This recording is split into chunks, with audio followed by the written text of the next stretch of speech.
Said one day you'll leave this world behind.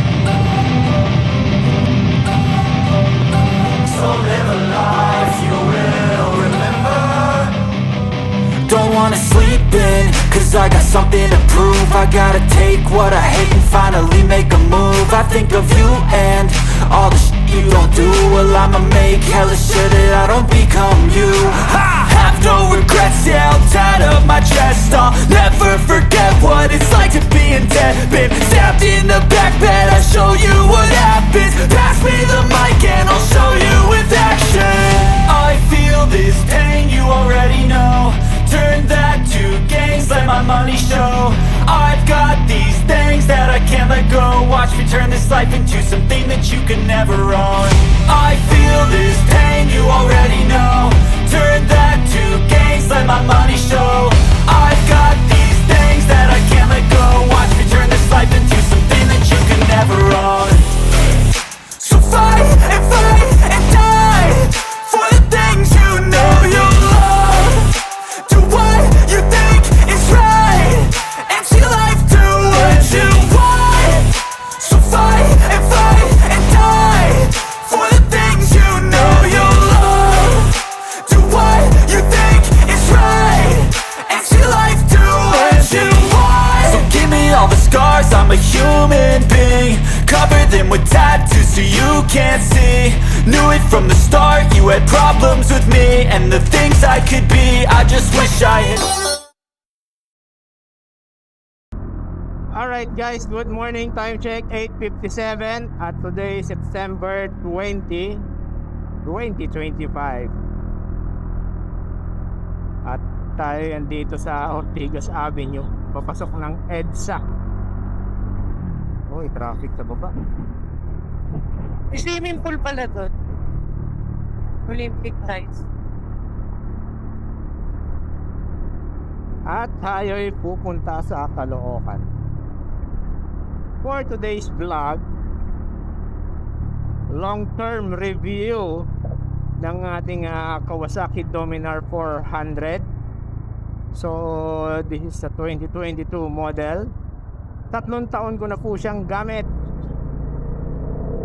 At ito yung extreme review ng ating Kawasaki Dominar.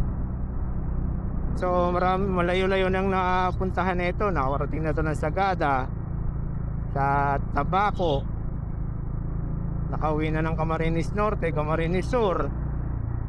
Saan pa ba? Nakapag North Loop na rin lately. Hindi pa nga tapos yung yung editing ko eh. And saan pa ba? Camarines Sur, Camarines Norte, Baler. At ang current odo nito is 12,555. Alright. Ano ba? Pros? Ano ba yung pros nito? Unang pros, nakapasok ng NLEX. So kinuha ko to. Hindi ako marunong mag-drive ng motor na may clutch. So basta kinuha ko siya, inuwi ko siya at nauwi ko naman. Pero marunong ako mag-drive ng ng manual na kotse or 4 wheels. So may idea na tayo sa clutch system. I-apply ko na lang sa kamay. Siyempre pakiramdaman lang naman ng yun ng makina. And then ano ba? Pros, nakakapasok sa NLEX. Ano bang pros na ito? Mababa sa maintenance. So sa 3 taon kong inalagaan to, wala naman tayong major repair na nagawa, maliban lang dun sa braking system sa likod.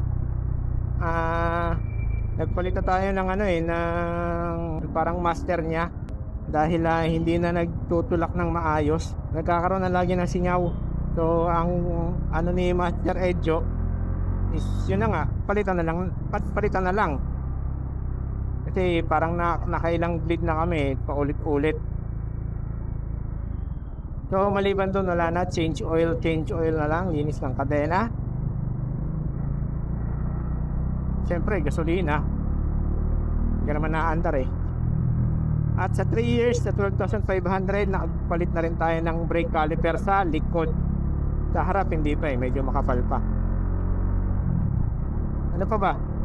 Wala akong listahan Hindi ko nalista kung ano yung mga pros and cons ko dito sa ating long-term review ng Kawasaki Dominar 400. Ano pa ba? Kung ano na may isip ko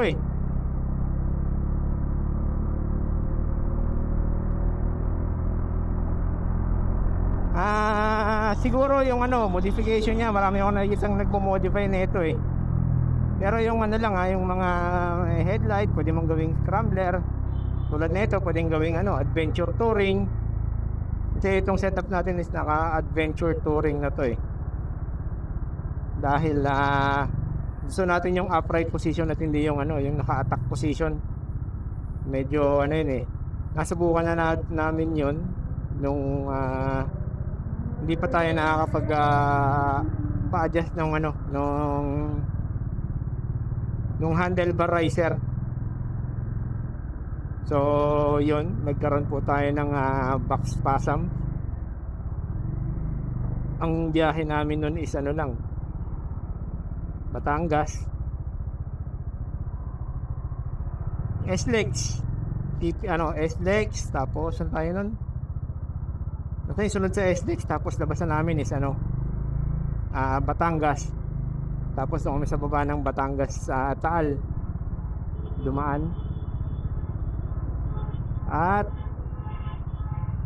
lumabas kami ng Nasugbu. So yun, so simula nung after nung Nasugbu kami, lumabas kami ng ng Cavite na. Tapos yun, C5, SLEX ulit. Tapos labasan ng C5, bumili na ng bahay ko sa Pasig. So after nun, sumakit yung likod ko. Hindi ako nakapasok trabaho dahil sobrang sakit. Kala ko nga kidney stone pero hindi, lang pala, muscle spasm. So yun, nagsay tayo gawing adventure touring to. Naglagay tayo ng handlebar riser. Tapos itong windshield visor, late din na lang to, mga 2 taon, 1 taon, para hindi tayo bugbog sa hangin pag nasa expressway. Alright, ano pa ba? Yung side mirror, ang laki. Kita mo yung buong likod Nagdagdag na lang ako na ito, blind spot mirror kasi minsan nagugulat ako, may mga tao na sa tabi ko. So para yung nasa gilid ko naman yung nakikita ko nasa kaliwat kanan. Tapos itong Moto Wolf natin, kinalagay ko naman siya after natin magsagada. Dahil nung nagsagada kami, ang lamig ng hangin kahit naka-gloves ka na, tumatagos. Kasi open lang to Hindi to yung UG V2. Kawasaki Dominar UG V1 lang to. Hindi yung version 2. So yung version 2 meron na. Eto wala. So pinalagyan natin Moto Wolf version 2 yung pinalagyan natin dahil mas matigas. Hindi yung version 1 na parang ang nipis kasi yung may ilaw. So hindi na baling walang ilaw, basta matibay. Yun lang, medyo mas mataas ang price niya, parang less than 2,000. Although inabot din ng 2,000 dahil kasama yung labor ang pakabit ko. Dahil minodify yung yung dito banda sa may side mirror. Kasi sa hindi nakakaalam, yung side mirror po na ito is parang nakaganon, may design na kurba. Kaya hindi siya yung flat na side mirror. Kaya pinamodify ko yung dito, pinakabit ko kasi hindi ko madiskartehan Iya, wasa ka ng visor, mainit. So tingin ko okay na yung pros na yun. Ano ba yung cons? Mga consequence o ayaw ko sa Kawasaki Dominar 400. Unang-una, nung unang kong drive to na long drive o city drive, mainit sa paa, lalo pag gagantong kabagal lang yung traffic 40. So yung hangin niya hindi masyadong malakop. Nalubak kasi kuya. Hindi masyadong malakas. So yung init is na i-stuck sa pants at pumapasok na sa legs ko. Although hindi naman yung sobrang init na mainit. Yung normal na init ng mga declutch. Pero syempre mas mainit to dahil 400cc to compared to search sa Smash Raider or any small displacement.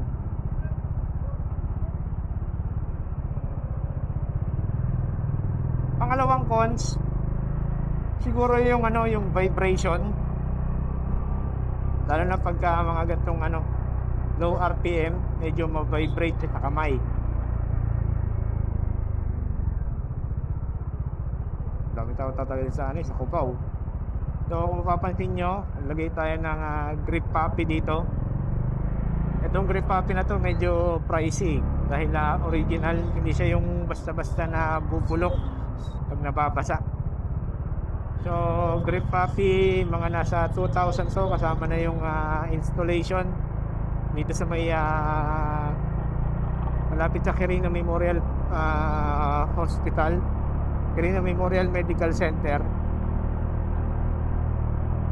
So yun, medyo nabawasan naman yung vibration sa kamay sa kamay, pero yung the whole system syempre meron pa rin, lalo pag gantong nakasigunda ka, presera o nasa traffic, yung mga takbong 40 less. Pero pagka nasa high speed ka na, nawawala hindi mo masyadong ramdam. Hindi ko sure kasi yun yung observation ko lang naman pag nasa highway na kami, hindi gano'n masyadong nararamdaman. Ano ba? Pangatlo, syempre ito yung unang big bike natin.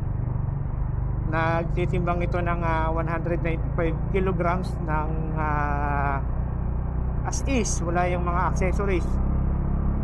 So yun, medyo mabigat na siya, wala pa yung mga top box, mga saddle side bag na kinakabit natin, bags, saka yung OBR, syempre dagdag pa yung timbang ko. Medyo mabigat siya.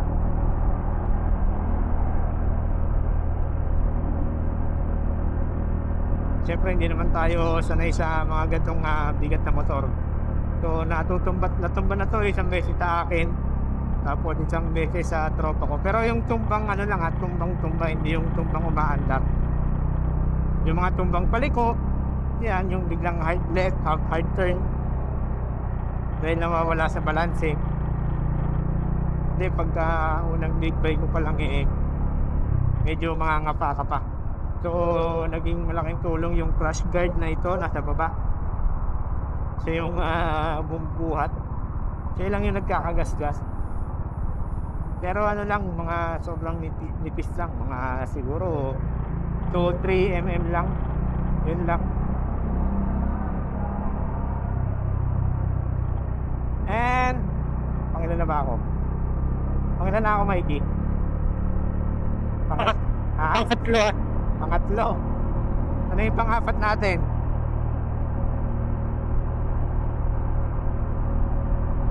Ano bang pang-apat? Wala na akong maisip Bukod sa mainit, ma-vibrate, mabigat,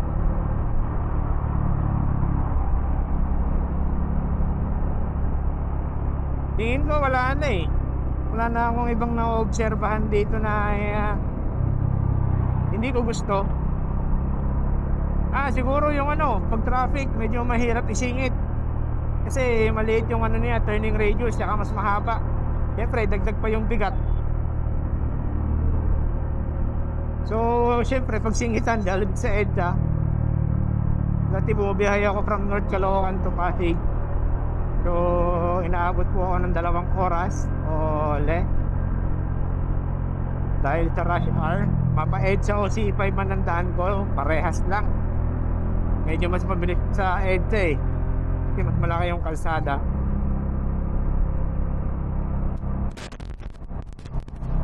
Pero hindi ako makakasingit-singit tulad ng mga small displacement na nagamit ko noon.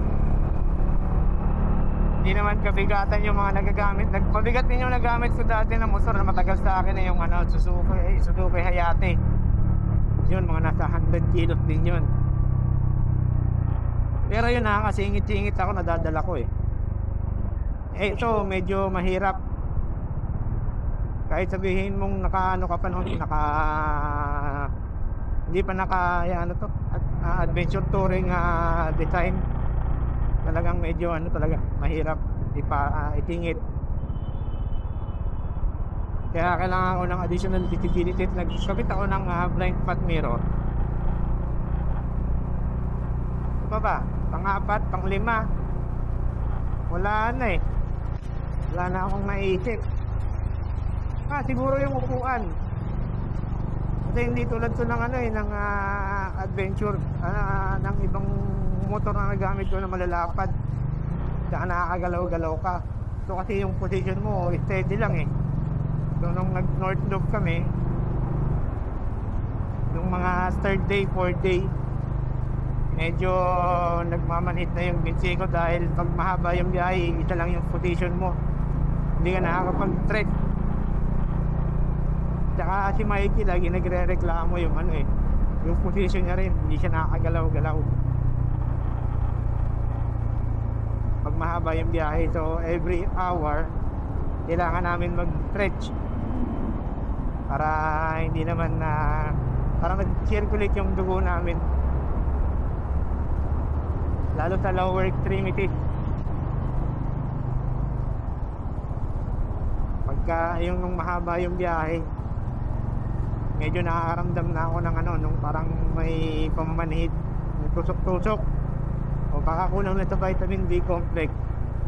Pero ang gusto ko lang sabihin doon is hindi nakakapag-stretch yung lower extremity po. Dito tulad ng dating motor, makakapag-unat-unat siya eh. Dito ano yun, nakafix na. Tapos pangilan na ba yun? Pang-5? Pang-5 na ata yun. And yung last, pang-6, pag baha yung dinadaanan ko, so dahil naka-naked tayo, nababasa po yung sapatos. Dagdag pa po ron na syempre, ano to eh, yung clutch system niya 1 down 5 up. So yung 5 sikwat pataas is nakakasira po ng sapatos. So yun lang ang ating mga ayaw at gusto dito sa Kawasaki Dominar 400. Pero overall sobrang sulit ng Kawasaki Dominar UG hindi ko sure sa ibang variant eh. Pero so far so good. Ang major ko lang dito is yung yun nga, sa braking system sa likod, yung piston, hindi piston, yung master. Kasi yung nasa tapakan ng pedal na nagtutulak ng fluid doon sa caliper, lagi siya nagkakasingaw. So maliban doon, wala na tayo pinalitan masyado. Dito puro upgrade na lang, hindi naman to necessity. Siyempre change oil yan, importante. Minsan nasa 2,000, 2,500, 3,000 na siguro pinakamataas na change oil ko. Ito lang after nung 5,000 nung 5K auto ko. So mura lang naman ang langit nito. Yung Kawasaki mismo is nasa 400 o 300 o nasa ganong range. At kailangan mo ng ng 2 litro dahil pag change oil po is, ito is nasa 1.5 1.6, depende po kung nauubos yung yung sa pangalawang oil, drain oil nya. Dahil dalawa yung drain oil nito eh. Sa shock okay naman eh, okay naman yung play. Hindi naman ako masyadong wala akong nakikita ang problema sa shock na ito. Okay, U-turn ata ito. Pakita tayo dito.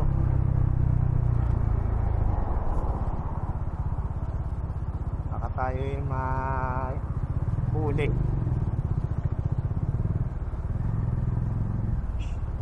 Tanggalin mo yung ano sa upuan nito. Ayaw nga, no? Hindi ko natanggal. Nakakalimutan ko. Hindi mo magagamit yung ano. So, yun nga, dahil sa yung upuan namin, nakafix na. Hindi naman siya sobrang tigas sa akin eh. Kaya Mikey, natitigasan siya eh. So, bumili kami nung honeycomb tsaka nung rock prod na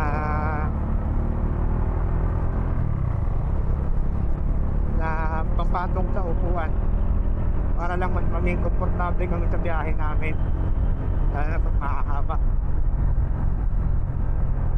So, dito na tayo sa Caltex, Balintawak, Landers. What's ba yung Landers na yan? Parang hindi na. Parang bukas. Bagay. Pa eh. May tao na nga eh. Ayun o. So, kung mapapansin nyo, medyo nagpa-vibrate tong bike ko. Hindi ko alam bakit.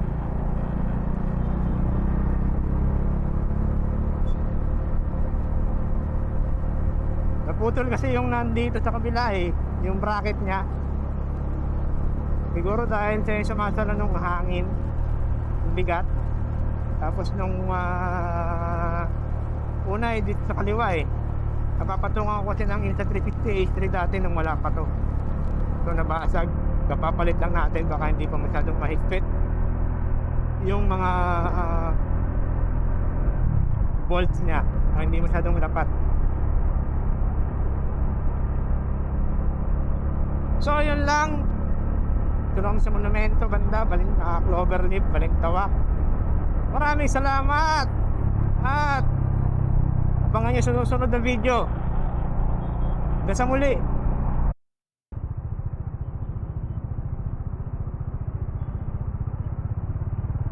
At may nakakalimutan pala ako idagdag, no? Dun sa pros natin dito sa Kawasaki Dominar. So dito sa mahigit 3 taon na itong Dominar natin. So naparehistro na natin to. At doon na nagulat ako sa registration eh. Parang ano lang eh, full displacement sa LTO 500 something lang, 500, 600. So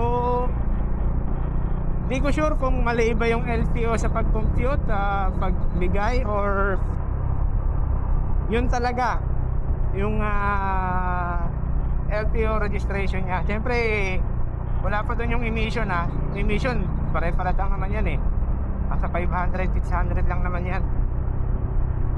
Tapos insurance same lang din sa small displacement, parang 300 pa, 500 may maalala. So nagulat ako sa mura. Halos parehas din na small displacement na expressway legal. Tapos yung maintenance sobrang tipid.